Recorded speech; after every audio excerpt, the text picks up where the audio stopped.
The former president, Rodrigo Duterte, went to the Senate on October 28 to testify at the inquiry into his scandalous war on drugs, and all hell broke loose. Based on the number of times Duterte invoked impiyerno, we might be forgiven for thinking that that was the plan all along. How do we make sense of what happened at the Senate? Will it bring those responsible for the so-called war closer to accountability? And what happens to public discourse when an influential politician talks dirty or Duterte? Hi, I'm John Nery, and you are in the public square.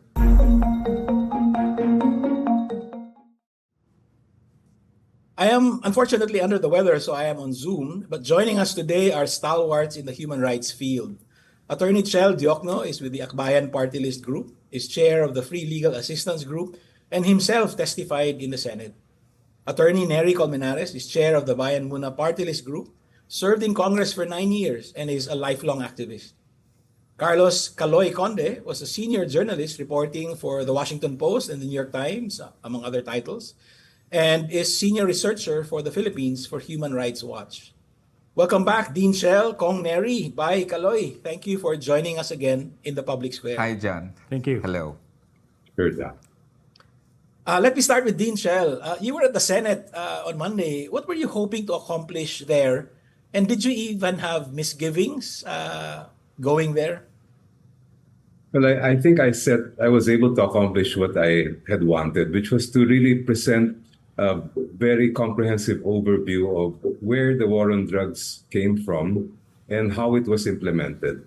With all the Quadcom hearings and now the Senate hearings that are going on, kailangan ma-contextualize kasi yung mga nangyari. The Quadcom hearings, while they did result in some revelations, they were not very organized in terms of how they set out to conduct an investigation. And I felt it was important that people understand that all of this entire war on drugs came from one document that was signed by no less than the chief PNP, citing no less than the president's pronouncement that he would get rid of illegal drugs in 6 months. People keep asking, where's the connection to the president? I think that is the biggest smoking gun that we have, because it's a directive coming straight from the chief PNP on his first day in office, citing the president's orders. And what is very striking about that circular is that it repeatedly mentions commands to neutralize and negate, which are words that have no definition at that time in any police regulation or in any law. In other words, it was entirely up to each and every police officer to interpret those words in any way they wanted, without any kind of limitation or restriction, which resulted, as we all know, in thousands upon thousands of people being killed in the name of the war on drugs. So yeah, this was the basic document that led to this war or enabled it. We'll get back to that, Dean Chel. Kong Nery, as a veteran of legislative inquiries, how would you characterize the Senate hearing on October 28? Dito na ako nakakita na yung resource person talagang bat-in ng bat-in. Pero siguro, okay lang pa rin ako doon. Pero yung isang investigasyon na ang iniimbestigahan ay nagpa-participate, yan talaga ang foul. Para sa akin, it's really absurd that the likes of General Bato de la Rosa are there. They are the ones being investigated. So why are they investigating? Diba? Kung hindi lang sa issue ng delikadesa kasi dyan It's not an issue of delikadesa lang. It's an issue of the basic standards of justice. Pag judge ka at kamag-anak mo yung partido na sa isang kasong iniimbestigahan mo, aren't you going to inhibit? Di ba mag-inhibit ka? Ito hindi niya lang kamag-anak yung party. Siya mismo ang party. So why is he there? Di ba, judge ba siya dito? Of course, yes. Defense counsel siya, didepensahan niya sarili niya. Prosecution counsel siya, kasi i-interrogate niya ang mga witnesses namin. Pangatlo, judge siya. Pipirma siya sa committee report dyan He's going to have a say in the judgment of the committee. So why is he there? It's really, pangalawa, ilang beses nila sinabi, like General Bato, Senator Bongo, hindi totoo yan. All lies. Walang nangyaring ganyan. Na-prejudge mo na palang investigasyon, ba't ka pa nandyan? I mean, you've already decided. You already are biased in favor of your prejudgment. So why are you there? But kapag nag-iimbestiga, may desisyon ka na pala, inabsuelto mo na ang sarili mo, bakit ka pa nandun? So yun ang pinaka-absurd na part ng Senate proceedings for me. Dahil nandun, instead of being investigated, the one being investigated is the one, kunyari, investigating. Gusto niyang lumabas ang katotohanan daw. For 6 years, naghahanap kami dyan ng mga dokumento, mga SOCO report, mga police report. Sila, sa police, ayaw nilang ibigay yan. They even have an order saying na, do not give this to the CHR, do not give this to the victims' families, kasi freedom of information exception. Hindi totoo yan na gusto nila ng katotohanan. Matagal nang hinahanap ang katotohanan, ayaw nilang buksan. Ngayon lumalabas ang katotohanan, gusto nilang saradan. Yeah, in fact, part of the context for this subcommittee hearing of the Senate Blue Ribbon Committee is that Sinabato wanted to run an investigation themselves until they were prevailed upon by their colleagues. We'll get back to that. Caloy, if you were writing a news story about the Senate hearing, what would you have focused on? I mean, it went on for a very long time. There are many things that were said.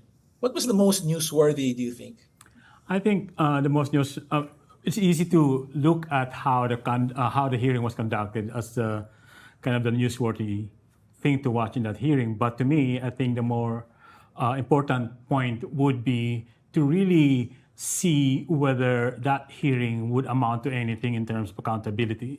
Because I'm actually of two minds about the way it was conducted. One is that I was aghast, like many others, that Senator Coco Pimentel seems to have lost control of the proceedings. But still, on the other hand, I'm happy that President Duterte was rambling on and on and on and on, and then in the process revealed some really interesting stuff, right? But it's easy to forget that all of this is not a judicial court. This is in aid of legislation. This is very, very politically driven. And so, and it gives the impression to the public that something is being done to the problem, when in fact a lot of this is going to, I mean, in the case of the Senate, a lot of this is for show. Bato and Bongo, they were the ones who wanted this because they know that they can control the environment, they can control the narrative, and it showed in the hearing, the way they conducted it, the way they investigated or interpolated the witnesses, and even I would say harassed some of them, like the Randy De Los Santos. That was really, really something. My next question is for all three of you, but let me note first that I also invited women experts to today's discussion, but unfortunately, Attorney Dana Batnag could not make it because of a conflict in schedule, and Attorney Chrissy Conti is not in town. I want to ask all three of you, was there anything new that we learned from this Senate hearing? Dean Chel?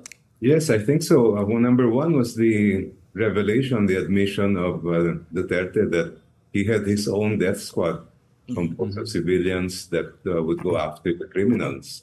That's something that we never heard before. And second was his pronouncement that sinabi niya sa police na hikayatin yung lumaban para mapatay niyo sila, which is really an indirect way of telling them, go ahead and kill them.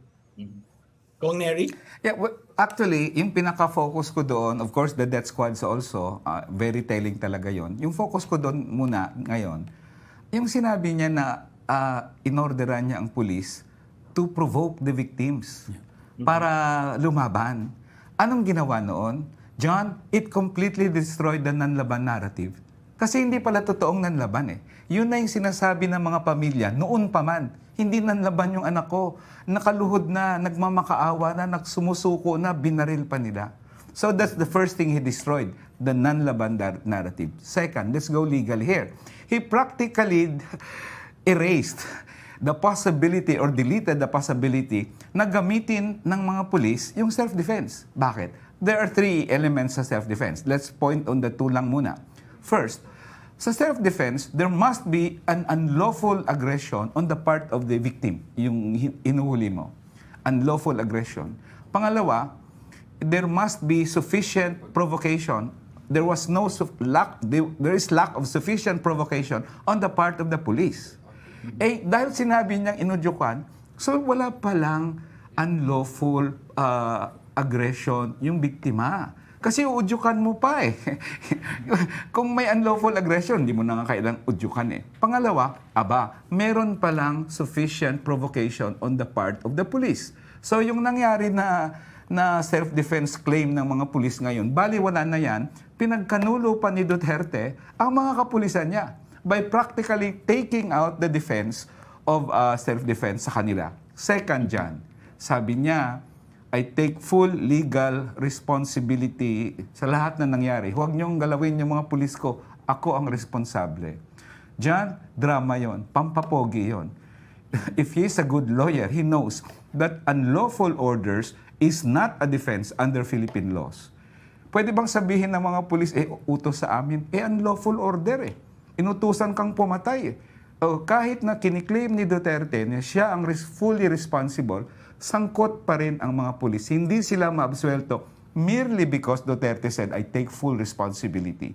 What Duterte probably achieved is he made himself a co-conspirator sa mga kaso ng pulis kasi kasama rin pala siya sa responsible doon.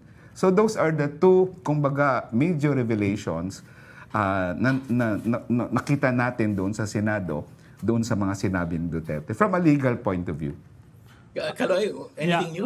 Actually, this is not a new revelation, but I would take it as a revelation just the same. The fact that President Duterte pretty much affirmed or confirmed what had been reported before by many human rights organizations such as ours, Human Rights Watch, and the others, about the conduct of the drug war and about the conduct of the Davao Death Squad killings. I mean, he has always bragged about having all of these people do his bidding, right? In Davao, it's an open secret there that there are people, not necessarily from the police, who do this sort of thing. A lot of them from former rebels. I mean, in fact, we documented this in our 2009 report, You Can Die Anytime, by Human Rights Watch, the one on the Davao Death Squad. And also the fact that this is the same modus operandi that other local chief executives have been using in going after supposed drug suspects. For instance, in Tagum City, we've had documentation and testimony of men who are not necessarily police getting money and being ordered to kill suspected criminals. So this is. But there's one thing that struck me, and this did not come from Duterte. This actually come from Father Flavi, one of the, and he mentioned there that if it's true that all of the 6,252 were actually non-laban cases, where are the guns? There has to be an accounting of those 6,252 guns, right? But we don't see those, so it's a good thing. That's right. I do remember a few years ago there was an investigative article about that. Looking for the guns. No, is there a difference between his previous pronouncements and the fact that in the Senate he was speaking under oath? I remember August 21, 2017. He gave this, late, the past midnight press conference where he said, the secret to our success as prosecutor is that we planted evidence. And nothing happened. I was hoping he would be disbarred at the very least. Is there a material difference now that he has spoken under oath? Dean Chel? Yeah, both statements, those made under oath and even those that were not made under oath, are considered extrajudicial admissions that can be used against him. Pero syempre, mas matibay at mas malakas na ebidensya yung under oath because those were said under pain of perjury. Now, if you put together all the statements that he's made since the campaign trail in 2015, when he sat as president, up to the statements that he made that the other day at the Senate hearing, I think it provides compelling evidence of his involvement in the war on drugs as the person who ordered it all to happen. And if you connect that with the circular I mentioned earlier, the command memorandum circular, sa tingin ko nandun na lahat eh. You have everything you need to establish his culpability as the guy who said we are going to have a war on drugs and it will involve the killing of a lot of people. Both Go ahead, Kong Neri. yes. Tama, no? Both of them can be used. In fact, those out of, yung sa midnight press conferences and those under oath. In fact, sa ICC, the crime against humanity sa labang kay Duterte sa ICC, there are two elements. I summarize it in two elements ang crimes against humanity. Widespread or systematic attacks against civilians. Pangalawa, with knowledge of the attacks. Yung widespread or systematic attacks, proven na yon, na maraming witness na yon. Aparito Hulo ang pinatay, civilian naman yan. Yung second, knowledge of the attack. Yun yung medyo importanteng elemento yan doon sa crimes against humanity. Na alam ni Duterte na the attacks are ongoing and in fact, he's involved in that in one way or another. Ang proof doon una namin, yung public pronouncements niya. The public pronouncements of Duterte ordering the killings. Kill all the addicts and the drug pushers and so on. Kill all the lawyers. Meron din siyang statement ha. Those lawyers who give counsel to drug suspects, patayin nyo rin yan. Kill all the human rights defenders. Galit na galit siya sa human rights. He doesn't use the word defenders. Human rights ginawa niyang parang noun. Di ba? Sabi niya, yung mga human rights na yan, patayin din yan. All these things used in the first, in the second element. Second, his public statements ulit, not under oath but still public statements, encouraging the killing. Yung mga sinabi niyang, i-absuelto ko kayo, i-amnesty ko kayo, ako bahala sa inyo, huwag kayong mag-alala. All these public pronouncements form part of the evidence. Third, Garma. Yung testimony ni Garma proved that not only did he order the killings, he funded the killings. Ito yung problema sa confidential funds eh. He had 2.5 billion pesos in confidential funds. He can spend it anywhere. I mean, he's the only one with the means, motive, and opportunity to do that.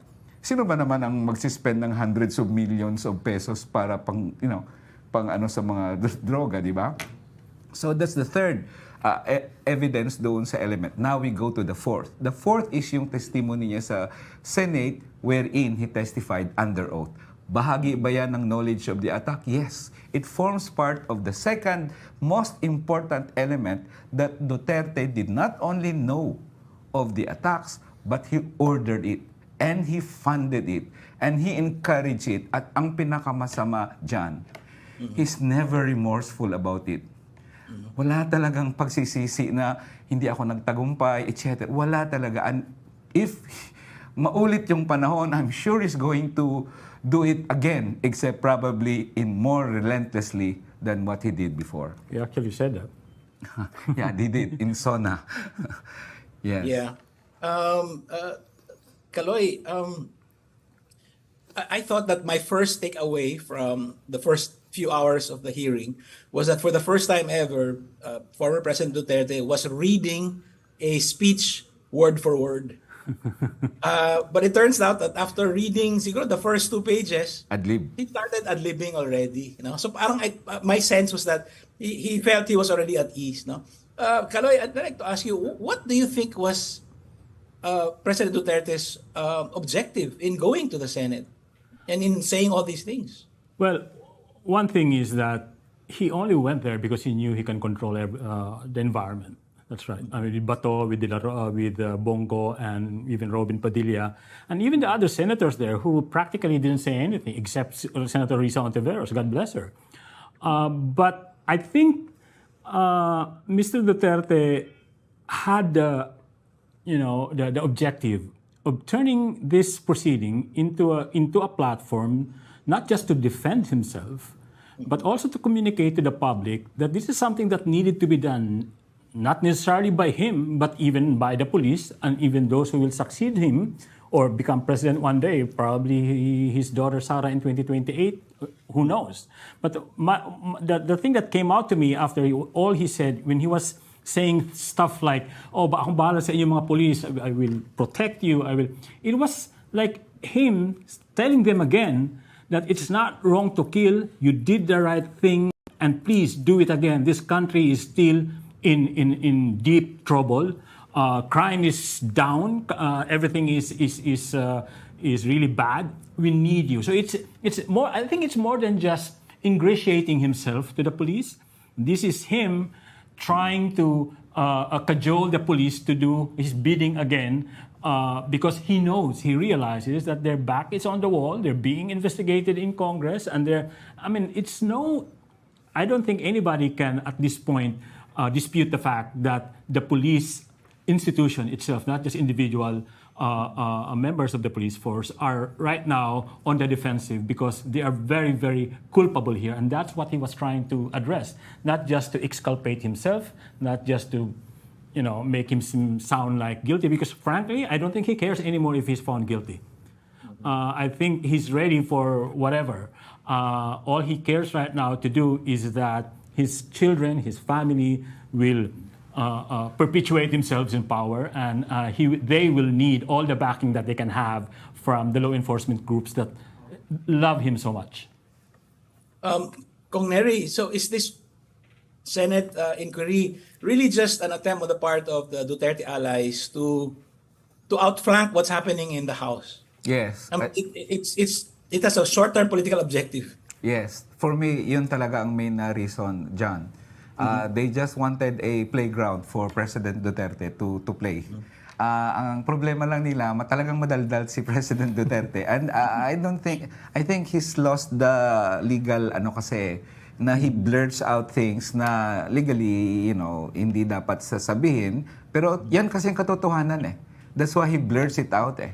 Kaya, and he's very, very intimidating, and he's very, very, alam nyo, whatever they say about Duterte, I always said he's arrogant. He is really arrogant. And talagang tingin niya he can control anybody. So, that's why when senators interrogate him, may sense of fear kasi if somebody questions him and he dislikes it, tataas yung boses niya eh. So, but that's his weakness That's his weakness. So anyway, the reason there is they want to give a forum for President Duterte to defend himself and for them to also, intimidate the witnesses na ipipresenta doon, if only to say na kami ang tama, mali sila, hindi katotohanan yung sinabi nila, kami ang may katotohanan. But I think they failed there. I think many people began to see the behind it na, nga naman, bakit sila ang nag-interrogate, bakit sila, di ba? People, I don't think the playground was set for Duterte. Even if he attempted to make the Senate his playground, mayroon pa rin siyang mga admissions that really made him dig his grave. Hinukay niya ang kanyang, ano tawag yan? Libingan sa mga admissions niya doon sa Senate hearing. Dean Chel, given the political objectives of the Senate hearing, does it still make sense for you and others to take part in it to meet your own objectives? I guess one other way of putting that is there a way you can find justice for your clients by taking part in the Senate inquiry? Given that the chair did not get to control the hearing and really didn't do, in my opinion, the job that he should have done sitting as the presiding officer. I think it would be very difficult now to convince victims and others who have information to testify before the Senate. I think if they had the choice, they would rather testify before the Quadcom, and I wouldn't blame them.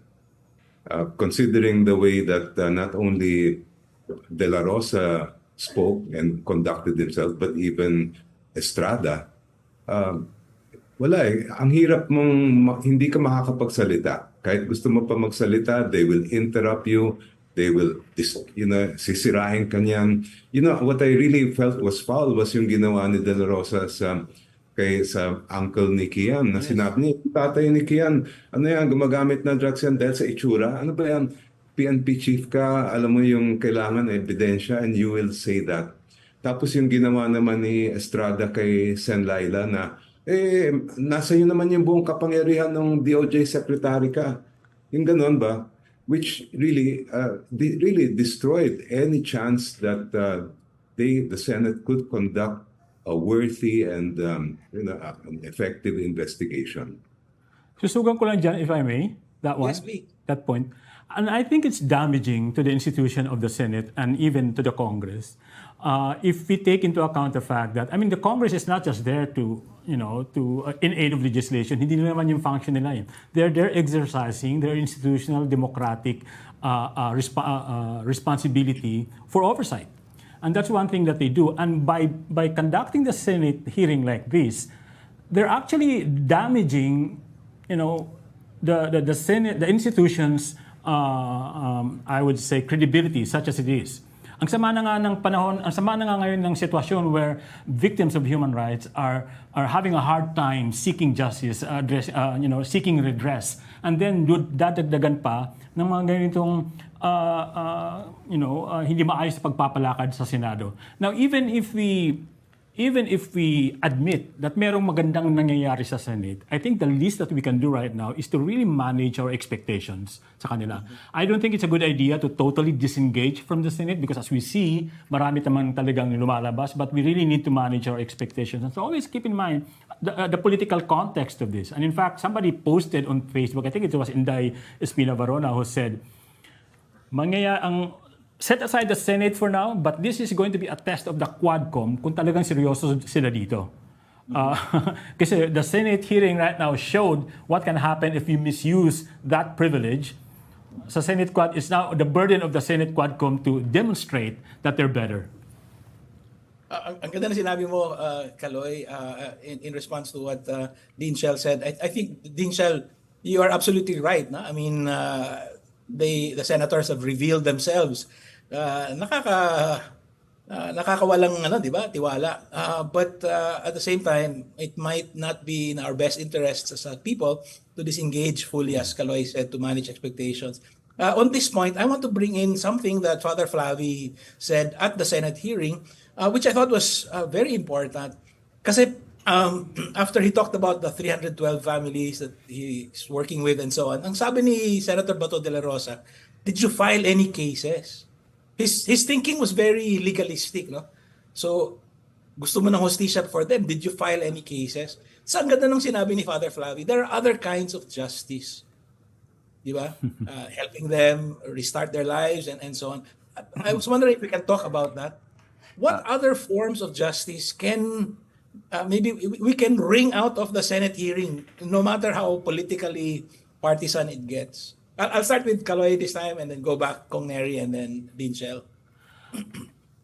I think, and Father Flavi, I agree with him completely. There are other forms, there are other ways to seek justice, of course. And in this country, it's been increasingly difficult to do that, but there are ways. I mean, even the fact alone that these victims of the abuses in the drug war had the courage to face their nemesis in the Senate and testify to what had happened to what happened to them and their loved ones. That was very important. And I think part of the search for justice is based on solidarity. A lot of these families have strong solidarity not just with human rights groups but within their community. And justice may not immediately emanate from that or get born out of that immediately, but it will happen. And in this country and probably some others, you really need to exert double, triple, quadruple effort to coax justice out of that. And I think that's important. Is it the ICC? A lot of the families are pinning their hopes on the ICC because domestic accountability mechanisms are, practically non-existent. But also down the line, there must be some reckoning among the partners in the international community of the government. I'm talking about the UN Human Rights Council, and try to craft a way to make that redress, to make that justice happen. So, I mean, obviously it's easier said than done at this point, but it goes back to the arrogant posturing of Bato. Nag-file ba kayo ng cases? It's as if napakadaling mag-file ng cases. I mean, Attorney Nery and Attorney Chel Diokno will probably tell you how difficult it is for families of victims to access justice in this country. So it's an insult to them every time you ask them, did you file a case? It's an insult to these families. So, yeah. Thank you. Kong Neri? I agree with Caloy, it's an insult. For General Bato himself to ask that, ang mga biktima matagal nang humihingi ng mga dokumento para dun sa mga pagkamatay ng kaanak nila. Mantakin mo, walang SOCO report, walang police report blatter. Meron nga dun isang beses, maraming beses, but I'll cite you an example. Nag-testify siya sa quad, yung anak niya binaril sa kilikili, nang lumabas ang death certificate, ang nakalagay dun bronchopneumonia. How can the father file a murder case, for example, sabihin ng judge, namatay pala sa sakit yan eh. And General Bato was responsible for withholding those information from the families and the kins.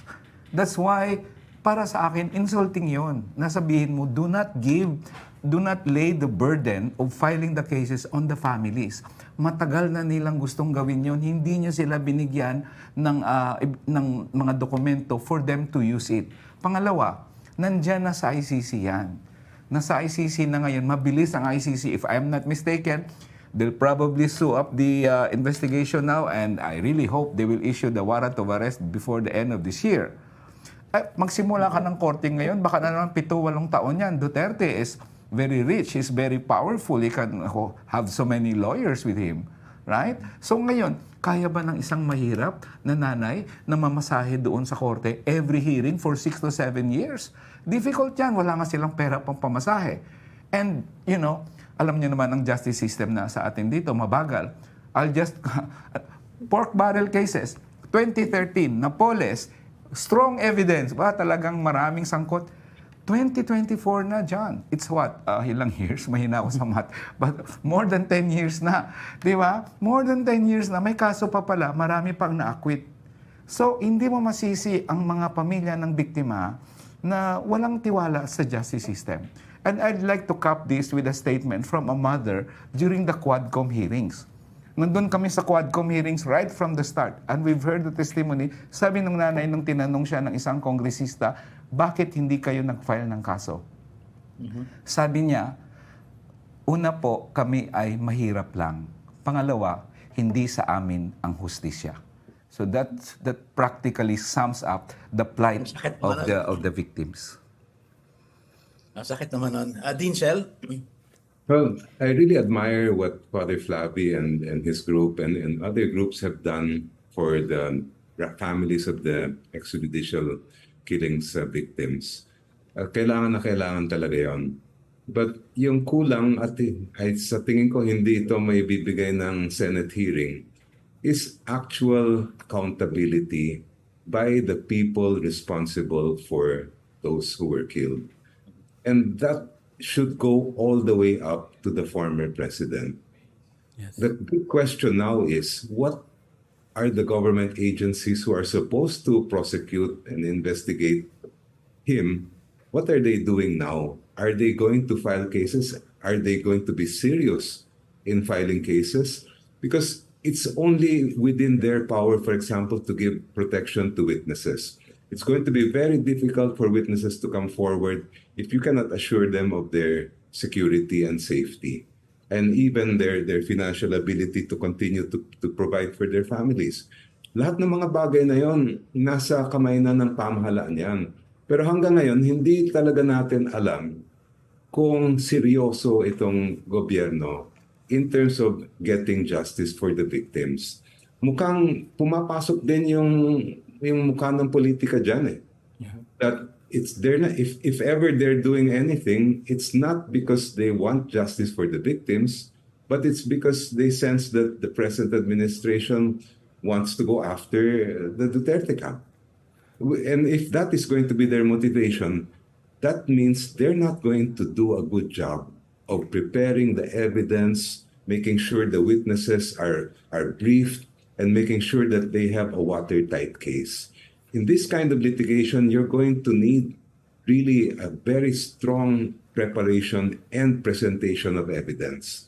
And kung ganito lang ang mangyayari, I'm very afraid that there will be no justice for them in this country, which is why we have been, in many ways, counting and hoping that the ICC will already act and issue a warrant of arrest, because it's about time that there is reckoning for what they did.